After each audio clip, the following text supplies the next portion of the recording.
अस्सलाम वालेकुम रहमतुल्लाह। दोस्तों, हदीस शरीफ का मफहूम है कि दुआ की कबूलियत की 3 सूरतें हैं। पहली सूरत, बंदे ने जो मांगा अल्लाह ने उसको अता कर दिया। दूसरी सूरत, बंदे पर जो मुसीबत और तकालीफ आने वाली थी अल्लाह ताला ने उसको रोक दिया।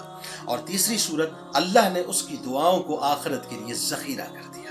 लिहाजा बरोज़ महशर जब अल्लाह उन दुआओं को जमा कर कर एक बहुत बड़े अजर की सूरत में अपने बंदे के सामने पेश करेगा तो बंदा बहुत ही हैरत के साथ अल्लाह से सवाल करेगा कि ऐ अल्लाह, ये इतनी सारी नेकियां किसकी हैं? तब अल्लाह फरमाएगा, ये तेरी वो दुआएं थीं जो मैंने आखिरत के लिए ज़खीरा की थी। उस वक्त बंदा अपनी जुबान से जुमले अदा करेगा कि ऐ काश दुनिया में मेरी कोई दुआ कबूल ना होती और आज हर दुआ का फल मुझे यही मिलता। अल्लाह कुरान में फरमाता है कि उदऊनी अस्तजिब लकुम, मुझसे दुआ करो मैं कबूल करूंगा। अहदीस में आता है कि दुआ मोमिन का हथियार है। दुआ तकदीर को बदल देती है।